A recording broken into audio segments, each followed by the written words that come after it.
Donc, c'est une action auprès des chrétiens, surtout à un moment donné où peu de monde dans ce milieu-là n'était sensibilisé, et aussi une action assez présente dans la société civile pour sensibiliser les politiques et pour sensibiliser aussi plus largement. Et des actions que nous menons souvent, enfin, auxquelles nous participons régulièrement, ce sont les actions de marche pour le climat. Et donc, c'est l'occasion de vous parler de celle qui a lieu samedi prochain, le 12 mars. Il y a une marche pour le climat et la justice sociale qui s'appelle Look Up dans de nombreuses villes de France.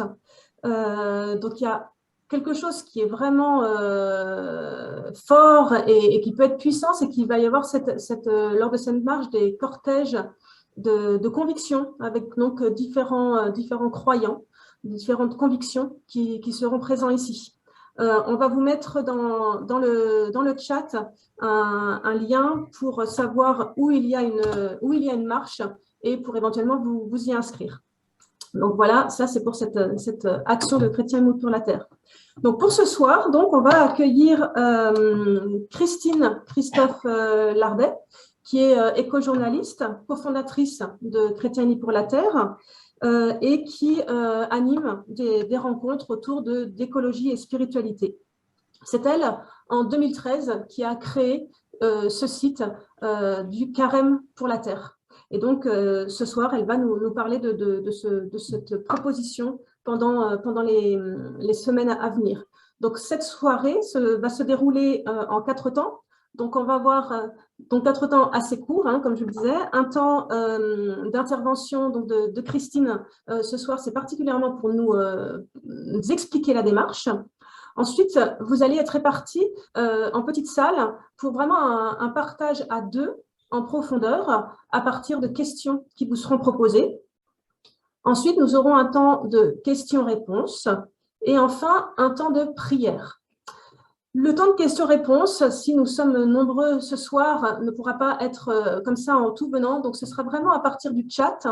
Et on vous propose donc dès le début de l'intervention de Christine d'inscrire dans le chat vos questions et Christine prendra le temps au moment de ce temps de questions-réponses, surtout d'y répondre, les questions ayant déjà été posées précédemment. Donc, j'invite Christine. Christine, je t'invite à démarrer pour ton temps de présentation. Et merci à tous d'être présents ce soir. Merci Elisabeth, merci à Thibaut, Priscille, Laura, William. On est une équipe pour organiser tout ça et on est très heureux que ça prenne cette forme maintenant. Donc moi, je vais avoir la lourde mission et l'heureuse mission d'ouvrir cet espace pour vous amener dans un chemin de réflexion, de pratique. Et je vais commencer par vous dire un petit peu qu'est-ce qui nous a motivés pour créer ce carême, pourquoi on a souhaité ce carême pour la Terre. Donc la première chose, c'est que nous avions envie en tant que groupe et personne de vivre quelque chose de profond et de concret qui nous engageait au-delà des paroles et des blablas et de ce que on peut peut-être voilà voir dans la communauté habituellement et de vivre cette conversion dans les tripes. On avait en même temps envie d'une conversion qui nous engage à l'intérieur, comme le carême habituellement, mais aussi une conversion qui a un impact concret sur la dimension écologique, de conjuguer donc cet aspect un petit peu méditant, priant avec l'aspect militant, voilà, intérieur, extérieur. Ensuite, il y avait aussi cette envie, ce désir profond de réparer l'une des ruptures fondamentales dont parle le pape François, qui est cette rupture avec la nature et le vivant. Et la question de la consommation de la viande et principalement de toute chair animale en provenance d'élevage industriel nous apparaissait être un levier vraiment fondamental et intéressant à explorer dans notre conversion intérieure-extérieure. Alors ce levier de la viande est aussi un élément qui est souvent difficile à rencontrer par peur, par conformisme, par confort, alors que cette solution, cette proposition végétarienne partielle ou totale peut être vraiment un grand vecteur de changement dans notre relation au monde. parce qu'elle appuie sur énormément de choses et peut permettre de régler de nombreux problèmes tels que la déforestation, la disparition des forêts tropicales qui sont remplacées par les immenses pâturages, les cultures de soja qui sont destinées à nourrir notre bétail chez nous en Europe, la perte de biodiversité qui s'ensuit, qui touche à la fois les espèces mais aussi les individus en tant qu'êtres à part entière. Également, quelque chose qui nous a touchés de plein fouet, c'est les risques accrus de pandémie par cette déforestation et la perte des écosystèmes. Également, l'appauvrissement des peuples, voire la disparition des peuples autochtones qui sont reliés à ces écosystèmes, de la petite paysannerie, de la culture vivrière, mais également tous les problèmes que nous connaissions de pollution des terres, des eaux, des airs, sans compter toutes les incidences sur le climat avec les fortes émissions de gaz à effet de serre engendrées par l'élevage industriel. À cela s'ajoute bien évidemment la souffrance et des conditions d'élevage indignes pour les animaux et qui peuvent vraiment solliciter notre compassion. Une autre raison plus efficiente, on va dire, c'était plus immédiate, c'était ma sensibilité particulière pour la question animale et le fait que je sois végétarienne depuis 35 ans et en bonne santé, je l'espère pour longtemps. Et aussi cette proposition de carême comme une opportunité d'expérimenter quelque chose qui nous paraît impossible sur la durée, sur la vie ou sur un long temps, parce que c'est pas dans nos habitudes, mais que sur 40 jours, on puisse oser prendre le risque d'une conversion, voilà, qui par ailleurs peut nous coûter. Allié évidemment à la prière, à la grâce et à la force du don. Voilà, ça c'est un petit peu les raisons qui nous ont conduits à rêver et à proposer ce carême en 2014 déjà. Et une autre chose que j'aimerais développer maintenant, c'est aussi cette intuition que peut-être la paix étant faite avec les animaux, le vivant, la nature, on puisse accéder plus facilement à la paix entre les humains. Et il y a une phrase de d'Albert Schweitzer que j'avais notée dans le PowerPoint que vous avez reçu. Tant qu'il n'étendra pas le cercle de sa compassion à tous les êtres vivants, l'homme ne trouvera pas la paix. Cette phrase, elle est peut-être un peu provocante, surtout dans notre contexte actuel, mais pour moi, il y a une intuition que la paix avec la nature et la réparation de cette rupture dont parle le pape François permettra aussi la réparation, une réconciliation des humains avec le vivant, mais aussi des humains entre eux. Et je reprends cette phrase de Marguerite Duras qui nous dit que l'homme a peu de chances de cesser d'être un tortionnaire pour l'homme tant qu'il continuera à apprendre sur l'animal son métier de bourreau. Et cette phrase fait écho à une phrase du pape François dans l'encyclique au paragraphe 92 qui nous dit « Quand le cœur de l'homme est authentiquement ouvert à une communion universelle, rien ni personne n'est exclu de cette fraternité. Par conséquent, il est vrai aussi que l'indifférence ou la cruauté envers les autres créatures de ce monde finissent toujours par s'étendre d'une manière ou d'une autre au traitement que nous réservons aux autres êtres humains. » Voilà, ça me semble important de dire que la paix, elle est à tous les niveaux.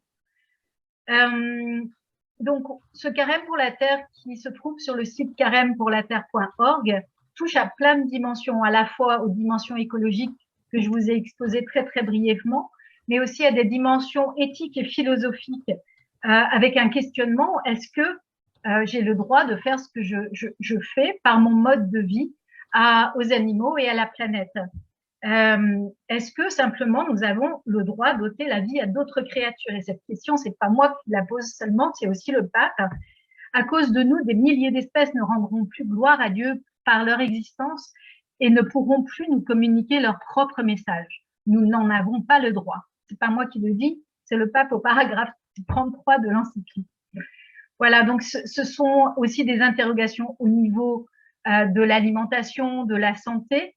Voilà, avec cette peur de manquer de protéines, mais on parle de protéines animales, mais il existe aussi bien sûr des protéines végétales, qui avec une alchimie précieuse qu'on vous décrit sur le site internet de céréales, légumes et légumineuses, peut nous apporter tous les acides aminés nécessaires à notre santé. Et puis évidemment la question théologique, qui est qu'est-ce que Dieu attend de moi aujourd'hui dans ma relation au monde, comment moi, mon mode de vie occidental, extractiviste, productiviste, consumériste, peut-il entrer en cohérence avec les principes évangéliques de non-violence et de douceur? Comment relire le projet des origines de la création de Dieu tel que inscrit dans la Genèse, où tous les animaux et tous les hommes ont comme nourriture l'herbe et les semences, et qui est aussi prophétisé dans Isaïe avec cette vision magnifique du loup qui se couchera avec le chevreau. Comment je réponds à l'injonction choisis la vie, et comment moi, dans mon quotidien, je permets au royaume d'advenir dans ma relation avec le reste du vivant. Donc moi, sur le dernier point, j'aimerais parler de la nourriture.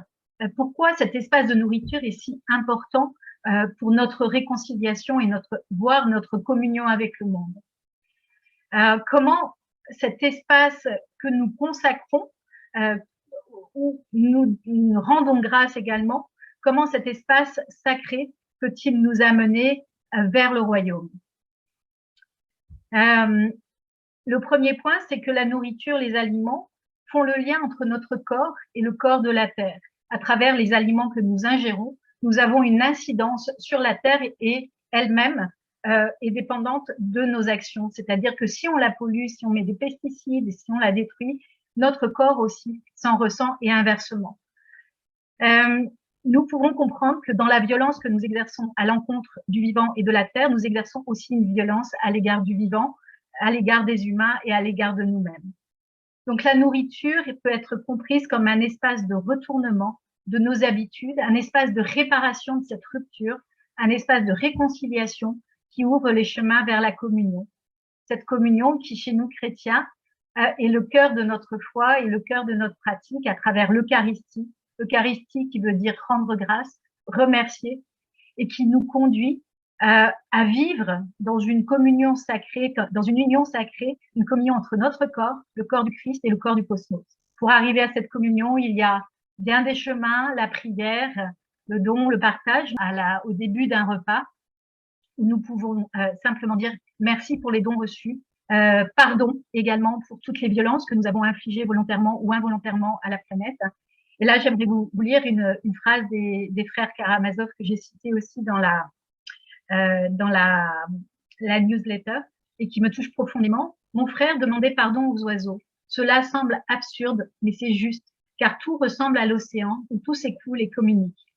On touche à une place et cela se répercute à l'autre bout du monde. Admettons que ce soit une folie de demander pardon aux oiseaux, mais les oiseaux, les enfants et chaque animal qui nous entoure se sentiraient plus à l'aise si vous-même étiez plus digne que vous ne l'êtes maintenant, si peu que ce fût. Voilà donc au niveau de notre foi, au niveau théologique, comment répondons-nous à la question « Qu'as-tu fait de ton frère ?» et comment organisons-nous notre vie pour permettre au royaume, qui est déjà là, mais comment on lui donne plus d'actualité, plus d'actualisation dans nos vies. Et je pense que le carême est vraiment un temps propice de paix, de réconciliation, de remise en question, de retournement, où on est autorisé sur un temps limité de 40 jours à pouvoir vraiment oser prendre le risque de vivre différemment sur tout plein de plans, intérieur, extérieur, dans la relation. Bien sûr, ça s'arrête pas à l'écologie, bien sûr, ça s'arrête pas à la relation à la viande, mais c'est un chemin où on a imaginé et pressenti qu'il pouvait se passer quelque chose d'important.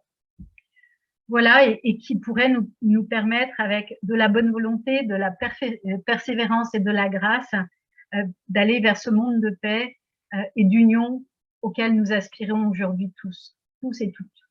Voilà, je finirai par une phrase encore du pape François. Créés par le même Père, nous et tous les êtres de l'univers sommes unis par des liens invisibles et formons une sorte de famille universelle, une communion sublime qui nous pousse à un respect sacré, tendre et humble. Voilà, donc vous pouvez, c'était très très rapide parce que c'est une introduction, mais vous pouvez retrouver tous ces éléments sur le site carêmepourlaterre.org, et puis nous aurons des rendez-vous chaque semaine pour creuser chacun des points que j'ai abordés très très très rapidement sur cette introduction. Voilà, si peut-être il y a un complément, si Elisabeth, Thibaut, voilà, on a encore quelques minutes avant le passage dans les salles. Alors, le passage dans les salles, je l'ai préparé pour vous à travers 3 questions que nous allons vous mettre. Ce ne sont pas des questions, en fait, ce sont des phrases que nous vous invitons à compléter. 3 phrases pour vous permettre, pour vous guider. Après, vous faites bien ce que vous voulez dans vos salles, mais c'est pour vous aider à aller dans la profondeur immédiate de ce que vous ressentez par rapport à cette proposition. Donc, la première proposition, c'est un point ou un aspect particulier de la présentation de la présentation ou de la proposition du Carême pour la Terre qui m'a touchée, émue. C'est par exemple, et vous pouvez poursuivre cette phrase en parlant à la personne qui est avec vous, qui vous écoute en silence. La deuxième phrase que nous vous invitons à compléter, c'est les émotions ou les réactions qui se sont manifestées à moi durant voilà, ma rencontre avec le Carême pour la Terre ou cette présentation. C'est par exemple, voilà, allez dans vos émotions. Qu'est-ce que j'ai ressenti? Comment je me sens par rapport à cette chose que nous vous proposons. Et 3, est-ce que, voilà, un élan, un désir d'engagement a émergé pour moi et lequel est-il? Voilà, un désir, un élan s'est-il levé en moi et j'aimerais le partager. Donc, ces 3 phrases, on vous propose de les compléter. D'abord, une personne et l'autre écoute. Et ensuite, au bout de 5-6 minutes, vous changez de rôle et l'autre personne écoute. Voilà, vous inversez les rôles et on va vous guider avec des petites phrases dans le chat. Mais ça, c'est pour vous accompagner. Et ensuite, vous pouvez prendre le temps d'échange vraiment organique et libre comme vous le souhaitez. Voilà, ou dès le départ ou ensuite.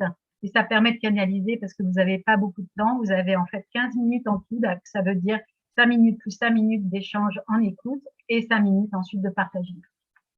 Merci. Merci Christine. Donc, on va vous vous répartir dans des salles et on se retrouve dans 15 minutes. On vous souhaite de bons échanges. Au retour, effectivement, on espère que vous avez eu un beau temps d'échange. Donc, je vous invite tout de suite à indiquer dans le chat une remarque, une question, un questionnement. Ça peut être aussi des questions pratiques que vous voulez poser à Christine. Et puisqu'on est, voilà, si certains préfèrent la poser quand même oralement, c'est peut-être possible. On n'en reprendra peut-être pas beaucoup, mais c'est possible de lever la main. Voilà, je vois qu'Isabelle et David ont levé la main. Christine, je te laisse. Oui, bonjour Isabelle, je te reconnais. Il faut débrancher ton micro. Salut Christine. Voilà. Bonjour Isabelle, bah, ravie de te revoir, super. Voilà. Moi, je suis à l'affût de retraite, le lapsus, de recettes végétariennes. Voilà. J'essaie de cuisiner sans viande, mais finalement, j'essaie d'imaginer les trucs. Mais en fait, ça revient souvent autour du soja ou des pois chiches ou des lentilles. Et du coup, je suis à l'affût pour… Okay. Voilà. Merci. 2 réponses, 3 réponses sur le site Carême pour la Terre. Vous avez des recettes à la fin sur le site comment se nourrir et de façon équilibrée, carêmepourlaterre.org. Vous avez des recettes peut-être qu'on peut mettre dans le chat, le lien vers justement cette rubrique. Dans chaque newsletter, chaque semaine, on vous fait une petite recette inédite. Voilà, cette semaine, c'était le chou farci à la hongroise. Et vous avez aussi un livre qui vient d'être publié par Anne Moreau qui s'appelle La cuisine Laudato Si. Alors peut-être on peut mettre aussi le titre dans le chat, hein, qui donne beaucoup de recettes.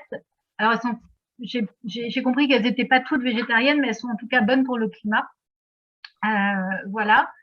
Et puis, bah, je dirais simplement la petite astuce vraiment à garder en tête, c'est un mixte, d'avoir toutes les céréales du monde dans des petits bocaux, toutes les légumineuses du monde dans un petit bocal et les légumes frais de saison et de faire une alchimie parce que le mélange protéinique céréales et légumineuses nous apporte en rapport équivalent acide aminé la même chose à peu près que 100 grammes de steak en équivalent mixte céréales et légumineuses, ce que on ne sait jamais.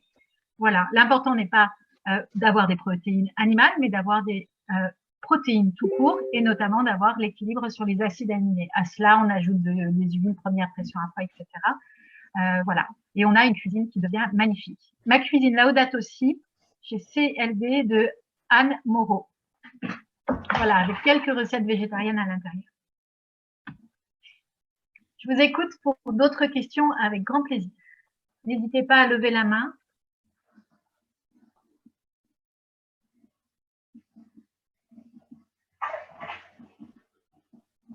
J'ai envie de compléter sur la variété, ce qu'a dit Christine, où on a l'impression que quand on fait des recettes végétariennes, on tourne toujours autour des mêmes choses, mais les gens qui mangent de la viande, ils tournent toujours autour des mêmes viandes aussi. Hein. Je crois que, que finalement, ce n'est pas si simple de varier tout le temps. Je pense qu'on est presque tous pareils.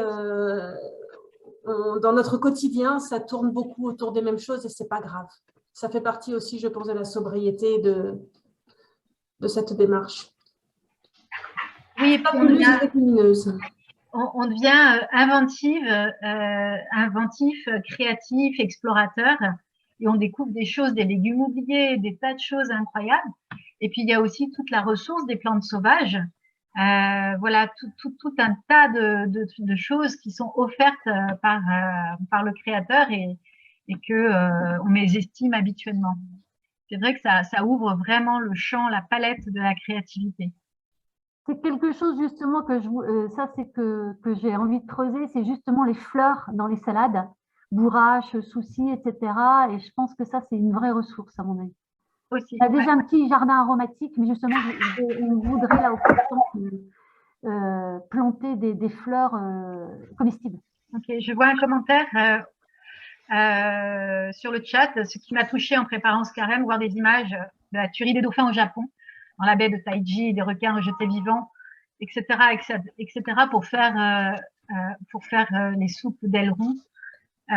Oui, merci de ce témoignage. C'est important d'oser dire les choses. C'est important de dire que ça nous touche. C'est important de se lever, éventuellement, si quelque chose nous touche, de se lever pour faire en sorte que ça puisse cesser.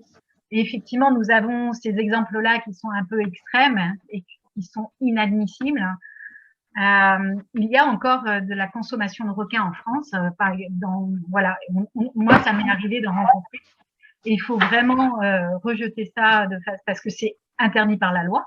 Mais aussi, dans nos consommations habituelles, regarder d'où viennent les choses peut-être et se poser la question, est-ce que je suis en cohérence par rapport à ce que je mange, que ce soit pendant le carême ou en dehors du carême, par rapport à mes valeurs éthiques, écologiques, etc.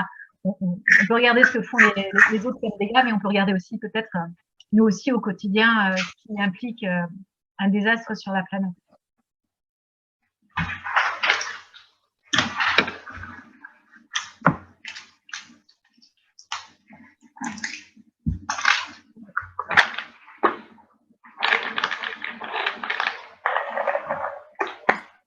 Michel, est-ce que vous pourriez... Parfait.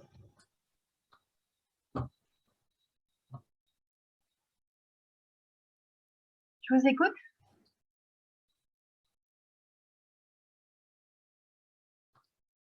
Non, je pense qu'elle a coupé son micro, justement.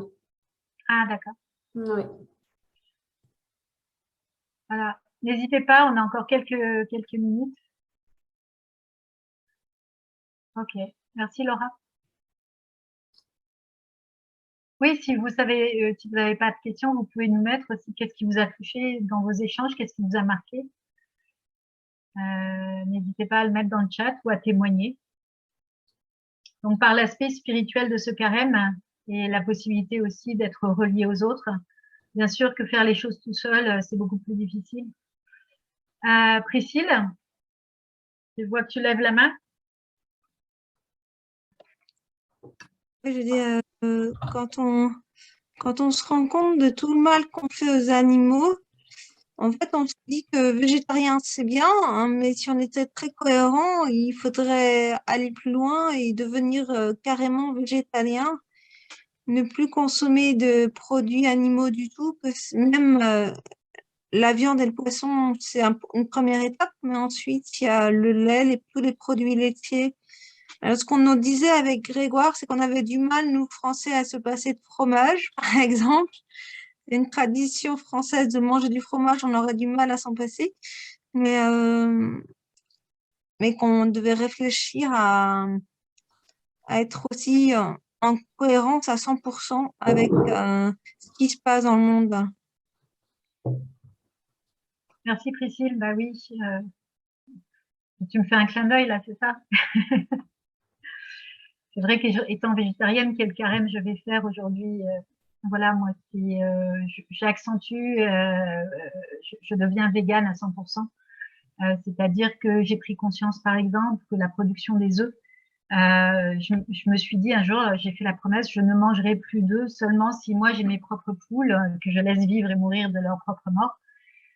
Et du coup, je ne mange plus d'œufs, même bio, parce que on sait que on doit alors, je sais pas si c'est le moment où vous en parlerez, mais voilà, on doit faire des choses qui sont assez innommables, hein, garder que les poussins d'un certain sexe, on doit gazer les autres, enfin, les autres sont gazés. On tue les poules à 8 mois parce qu'elles sont plus rentables, même en bio. Voilà, il y a beaucoup de choses qu'on ne sait pas ou qu'on n'a pas la force ou le courage d'aller voir. Mais voilà, pareil pour l'industrie du lait, qui est c'est un des gros lobbies dans nos pays et voilà, où les petits veaux sont enlevés dessous la mer très très tôt. C'est une pratique très très courante. Si je peux intervenir. Depuis l'été 2022, on ne tue plus les poussins mâles qu'on jetait vivants dans des broyeuses. Ça a été interdit depuis le 1er janvier 2022. Maintenant, les couvoirs sont obligés de s'équiper de machines qui voient le sexe de l'embryon dans l'œuf avant qu'il éclose. Donc, il y a quand même quelques progrès qu'il faut souligner. Merci Priscille. Oui, toujours regarder ce qui peut donner la ligne d'horizon vers le royaume. On avait aussi une question sur le rôle de l'homme vis-à-vis de la nature. Est-ce qu'elle est là pour servir l'homme? Est-ce que tu peux reposer la question, Elisabeth? Oui, tu vas voir, c'est dans le chat, c'est Hélène qui a posé cette question. Sur le rôle de l'homme vis-à-vis de la nature, est-elle là pour servir à l'homme? Ça, c'est la question, est-ce que la nature est là pour... D'accord. Oui. Mais pourquoi la question en elle-même suppose que oui, moi la question je la formulerai pas comme ça. Il n'est pas question que la nature pour moi serve l'homme.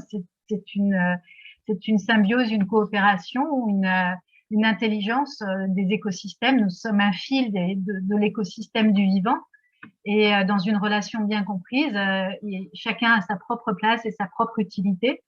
Et voilà, c'est vrai que dans notre tradition chrétienne, c'est encore beaucoup souvent vu que la nature a été faite pour l'homme, mais en gros, la nature est faite avec et l'homme en fait partie. Et donc, de comprendre, et ça, le pape François le dit très très bien, que tout être vivant a sa propre dignité et sa propre légitimité, indépendamment de l'utilité qu'elle peut avoir pour l'humain. C'est en tout cas voilà une traduction un petit peu de ce qu'on peut peut-être comprendre dans certains passages effectivement de nos écrits sacrés. Et Elsa dit justement qu'elle est très touchée par le caractère sacré de la terre et le lien avec l'homme et comment nous devons nous reconnecter à ce caractère sacré. Et elle dit que quand on parle de ce lien, je me sens connectée dans ma spiritualité. Je pense qu'il y a aussi un vecteur de séparation, de rupture dont parle le pape François également, sans ne citer que lui, mais cette rupture avec Dieu fait partie des 3 ruptures fondamentales, rupture avec la nature, rupture avec soi et rupture avec Dieu.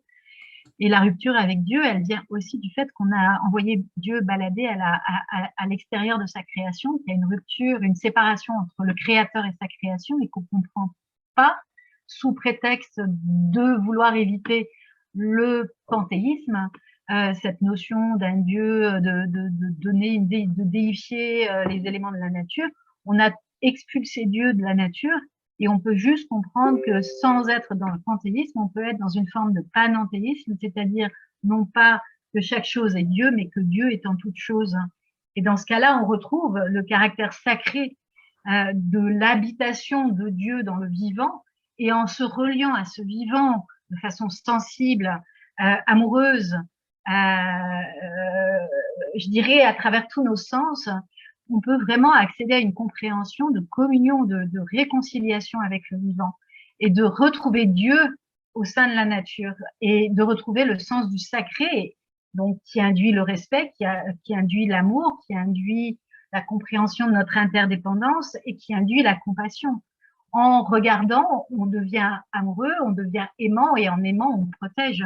Donc c'est tout un processus de relation, de revivifier cette relation entre le sacré présent dans la nature et le sacré présent à l'intérieur de nous, de notre nature profonde.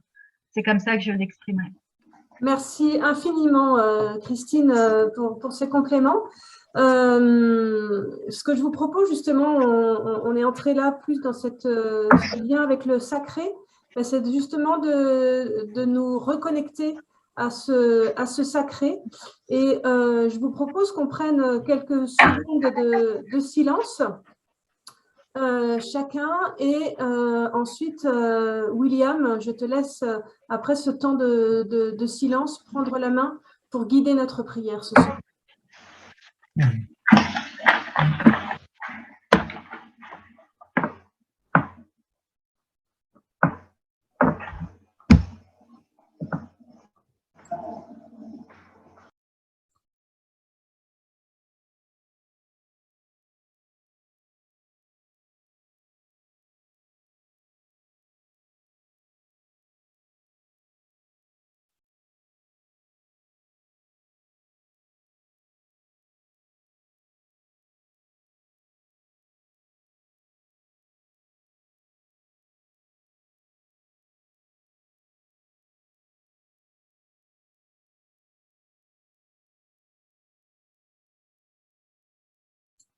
William.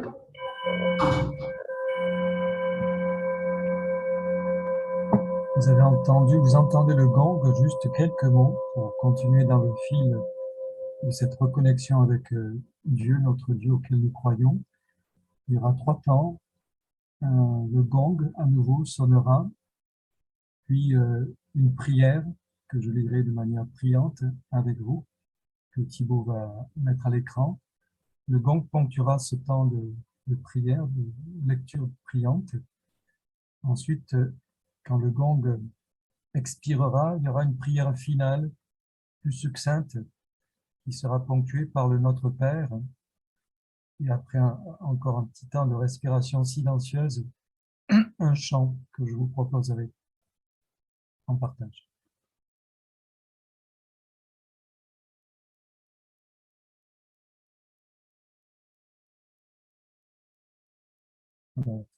Je vous invite à nouveau à entrer dans cette attention silencieuse, priante, au son du gong.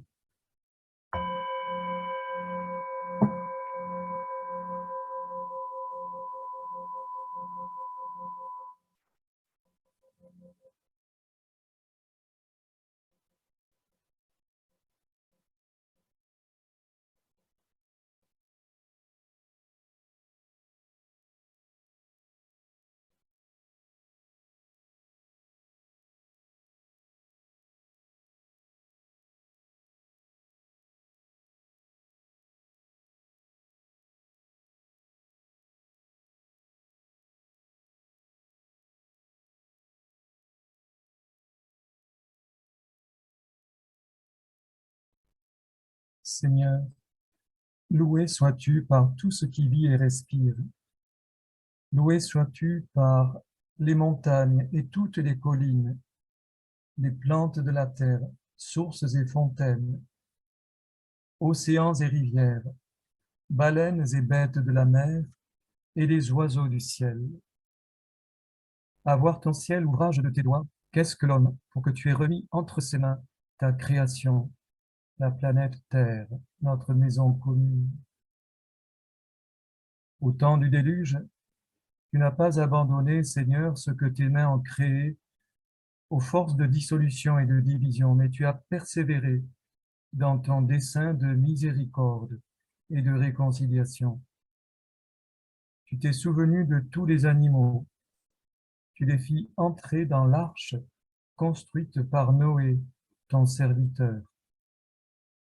Puis, quand les terres ont de nouveau émergé, oiseaux, bestiaux, reptiles qui rampent sur la terre, tu les as fait sortir de l'arche avec Noé pour qu'ils foisonnent sur la terre, qu'ils soient féconds et se multiplient sur la terre.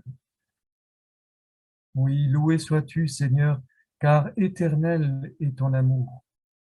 D'âge en âge, ton regard de compassion jamais ne se détourne de nous. Ton esprit murmure au plus profond de nos cœurs le mystère de ton souffle créateur.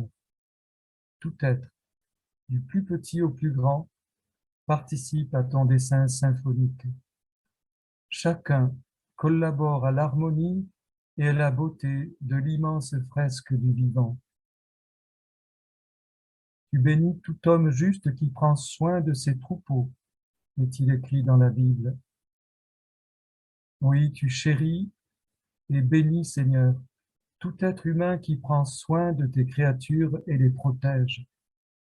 En Jésus-Christ, ton bien-aimé, le juste, tu as réconcilié le monde avec ton cœur de Père, et tu attires à toi toutes celles et ceux qui regardent vers lui avec confiance.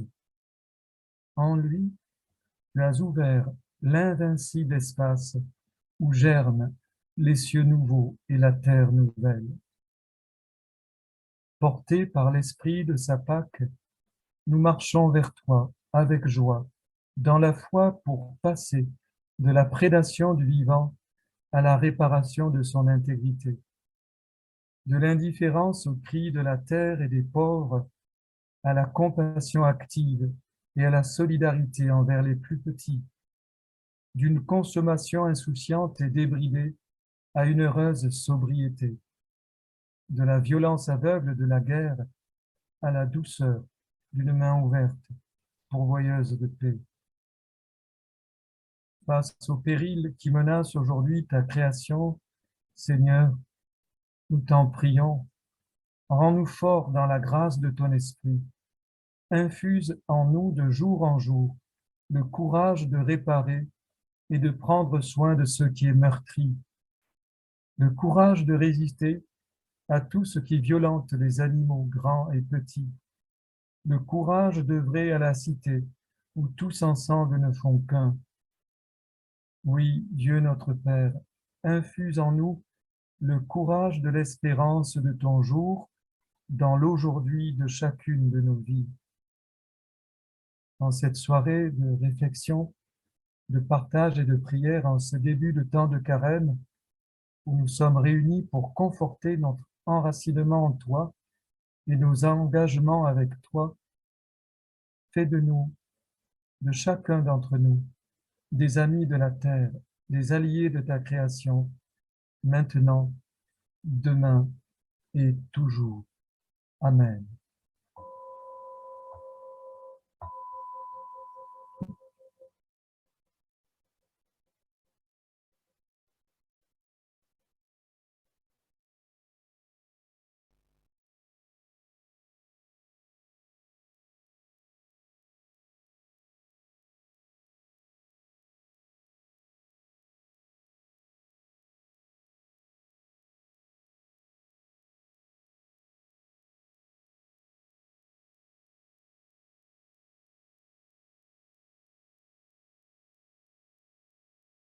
Ô Dieu, notre Dieu et Père, tout être que tes mains ont créé nous murmure, j'existe parce qu'il est, lui, de toute éternité.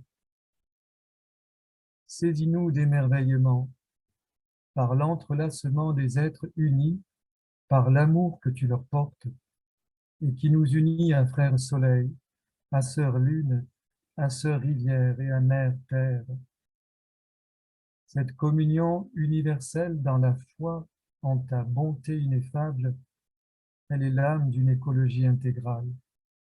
Comprendre que tout est lié, relié en toi, toi qui fais lien avec toute chose et entre tout être humain, sur la terre comme au ciel. Oui, loué sois-tu, Seigneur, par tout ce qui vit et respire. Unis en toi dans la foi, ensemble, nous te disons, Notre Père, qui es aux cieux, que ton nom soit sanctifié, que que ton ton règne règne vienne, vienne, que ta volonté volonté soit soit faite faite sur la sur la terre terre comme au comme au ciel. comme au ciel. ciel. Donne-nous Donne-nous aujourd'hui aujourd'hui notre pain Notre pain de de ce ce jour. Pardonne-nous pardonne-nous nos Pardonne-nous offenses, nos comme offenses, nous comme pardonnons aussi à à ceux ceux qui nous qui ont nous ont offensés offensés, et et et ne nous laisse laisse pas pas entrer en entrer en tentation, tentation, mais mais mais délivre-nous du délivre-nous du mal. mal. Amen. c'est à Amen. toi qu'appartiennent Tienne le règne, La la puissance et puissance la et la gloire gloire à pour pour les les siècles siècles des des siècles. siècles. Amen. Amen.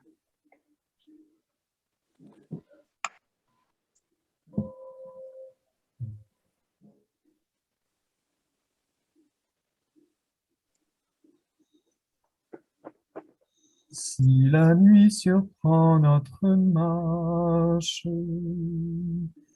croyons au jour Dieu et lumière. La colonne de feu conduira nos pas jusqu'en terre promise.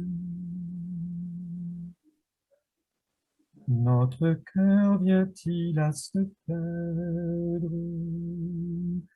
Le cœur de Dieu garde l'alliance. Il nous livre son Fils au milieu de nous. Jésus marche vers